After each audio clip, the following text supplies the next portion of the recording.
Hey guys, welcome back to the English Gentleman Gaming with me, Roscoe, and here we are on Battlefield Bad Company 2 Vietnam Rush Attack on Phu Bai Valley. Now, I've been wanting to bring you a Vietnam video for a long time. I did have one off my old crappy capture device, but it was about 3 gigabytes for about 6 minutes worth of gameplay, and it was pretty unwatchable, to be honest. So this has been on my radar since I knew I was getting the HD capture device. And I love this game. I love this expansion pack, and if there were more people in it, I would play it more than I would, or at least as much as I play Bad Company 2, which is quite a lot. Now, unfortunately, only fairly soon after it came out, the matches were fairly full. These days, as you'll see, you tend to get, if you can get 6 aside, you're doing well, basically, at the moment.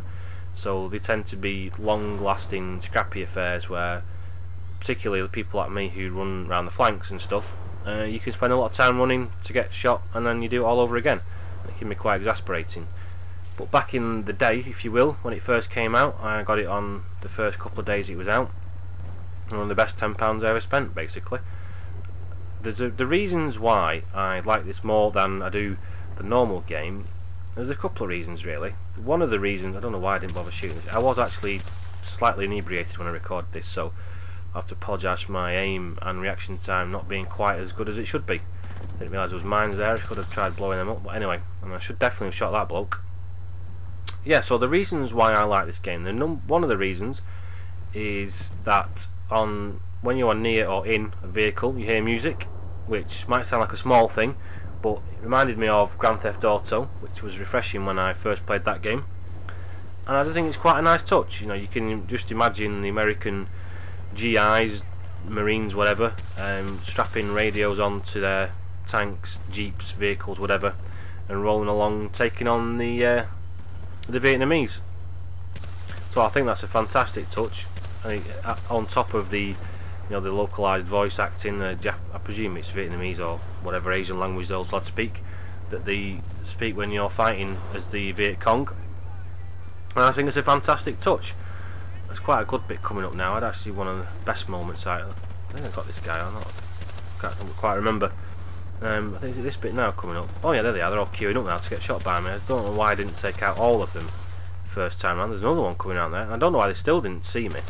And I wasn't hiding particularly. I wasn't squatting down or anything. I managed to get 3 of them there in quite quick succession.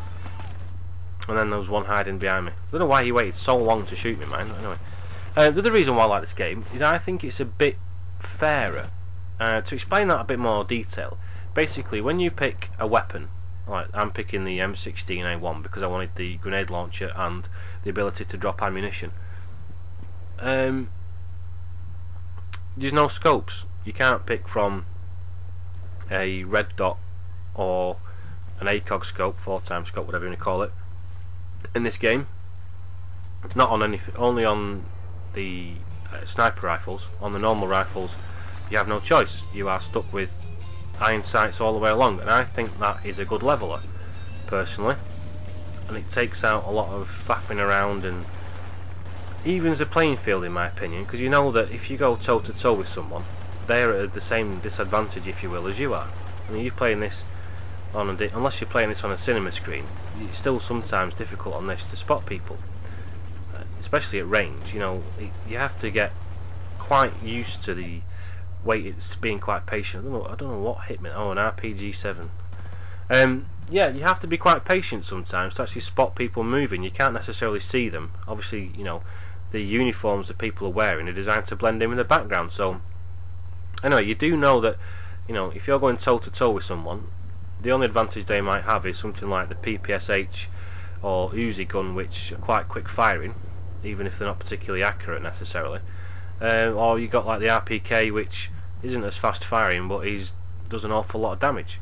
But there's no iron sights, and that might also seem like a small thing, but I think it levels the playing field quite a lot. I love the maps.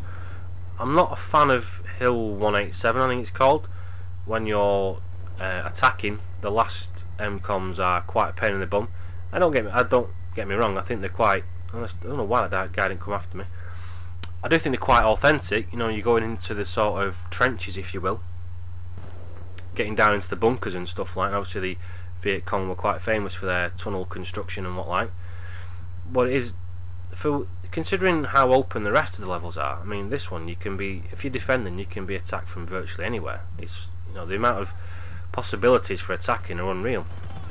But on that particular MCOM, it's quite narrow. You know, obviously you are funneled into a certain place, and as a defender, it makes life a bit easier. Not quite as bad as Battlefield 3 is these days, with the likes of Operation Metro, where you're literally in, you know, 2 40-foot wide tunnels and that's it. So you're being shot like fish in a barrel. But that's the only minor thing, in my opinion. Again, I don't know why I didn't. I mean, what a pathetic aim that was. I should definitely have killed him, but there you go. That's what you get for drinking on the job. The other map I like, this Fubai Valley. I think it's a good map. Again, it's very wide and open.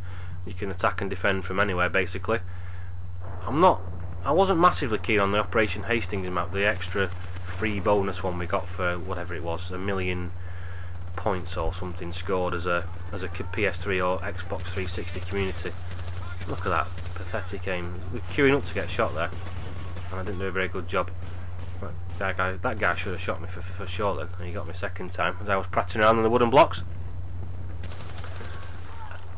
Yeah, Operation Hastings, I'm not massively keen on. That's probably the one out. Of all the maps, if I was told I had to take one out, that would probably be it. Vantage Point is definitely my favourite map. I think it's fantastic on Conquest. Bloody hard slog on Rush, because it is quite narrow, but you can, if you play your cards right and, you know, are prepared to do a bit of running, you can get around and get to most angles. I don't know what was going on there. Oh, the flamethrower from the tank.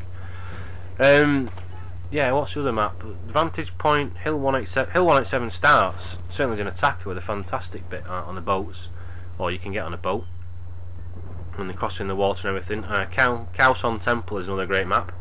I think I missed one. Vantage Point, Khaosan Temple, Operation Hastings, Fubai Valley. I'm sure there's one missing. I'm sure someone can correct me on that one.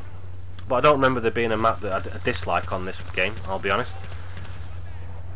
I think the weapon, the recoil and stuff is a joy to play with, in my opinion. If you go look to the likes of Battlefield 3 now, and you know the likes of the AKS-74U or the AK-47, I mean, they bounce around for fun. These guns are, well, I find them a pleasure to use anyway. It's another one of the reasons why I wanted to bring this video. I find this game so enjoyable to play. I'm not enjoying Battlefield 3 that much at the moment. I'm not enjoying Killzone 3, not because of any game mechanic, but just the fact there's no one in it. I'd like to play more of it. I'd like to play more of all of them, to be honest, but my sort of pecking order at the moment would be this Vietnam expansion, then Bad Company 2, and then Killzone 3 at the moment plays better than Battlefield 3. It's a science fiction game, you know, set in the future, blah blah blah. So they obviously can take liberties with the weapons and gravity fields and etc, which makes it more enjoyable. The jetpacks are fantastic, and if there's a guy coming in, I should definitely have had the drop on him. I mean, he didn't even shoot me particularly quickly. I think he was quite surprised by me coming around that corner. Yeah, I mean, considering the multiplayer is free, I don't think anyone's got an excuse not to give it a try. I'm not expecting everyone to fall in love with it or like it as much as I do, but I do think for free you should give it a try. I think you can get up to level 15 or something before they ask you to pay, you know, obviously not full price, just for the multiplayer upgrade. I like the maps on there, are fantastic. There's a couple. There is one game mode. I forget what it's called. I think it's called not Operations. I forget what its name is, but the gist is it's like Rush in a way, that you attack a certain objective and lay bombs and you carry on. But it's just, to me, it's not. I don't know what this prick thought he was doing. He was like scooching down in the middle of a field. I mean, he stood out like a sore thumb. It's basically Rush mode, but the way the map, there's only 3 maps you can do it on, and there are a lot of douchebag manoeuvres people can do, jumping in places that the designers didn't realise you could get to. So it can get laborious, especially if you're on a team where, you know, you've got your team's full of low-level players. You can get picked off quite easily, and cheap tricks and douchebag manoeuvres can get quite annoying quite quickly.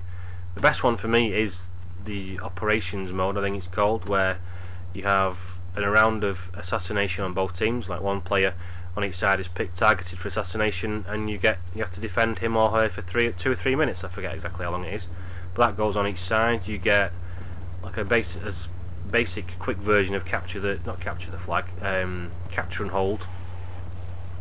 There's like a capture the flag thing, it's called, you pick up a speaker and take it back to a certain point. That's quite good fun. And I like all the maps on there as well, as a rule. There's a couple, like I say, there's a couple on, Acme Snowdrift is the one that I could really, I wouldn't miss if I never saw it again, but the rest are all really enjoyable, and it does have the bonus of having the map I like the most. It's called Salaman Market, and it's probably my favourite multiplayer map on any game, to be honest. And there's, I've got to say, Arica Harbour on Bad Company 2 comes a very, very close second. That map is, and I've not played it since I've had the HD PVR either, which is annoying. I will persevere on that one, but I think that's a fantastic map, and I think I've had fun on virtually every time I've played it, really. As a defender, you can be picked off from loads of different places, but the people driving the tanks tend to be fairly predictable, and as a defender I get quite, usually, definitely on the first set of MCOMs, I get quite a few kills just by putting mines in a few judiciously picked spots. But yeah, the other thing I wanted to mention or point out with this expansion was this was a true expansion pack, where you got 4 or 5 levels with the extra one added in free once you'd done a certain number of team orientated point scores. You got all the new guns and the character skins and new vehicles and stuff, and it was 10 quid. Now I think that's pretty good value. Guerrilla did another good job. They released, I don't think they've ever released any like expansions or extra weapons, although there are a couple of levels I've found out on Team Deathmatch where you can pick up like chain guns or a science fiction version of them, and they are, alright, they take a few seconds to warm up, but when they get going they are fantastic. So there is that, and they gave one of the map packs away, one of the retro map packs. I think there's been 2 map packs which include maps from Killzone 2, and I'm pretty sure one of them was free, and you can't get better than free. They're not, the engine they use for Killzone 3 is very good. I don't think anyone would argue, in their right mind at least, that Killzone 3 is one of the best looking PlayStation 3 games, certainly the best first person shooter that I can think of. Uncharted 3 doesn't look quite as good on the multiplayer. Single player it does. I've not played the single player on Killzone 3 personally. I don't play single player anymore because ultimately I know I can beat it with a bit of practice, and I can't be bothered. I only get a challenge from playing multiplayer these days.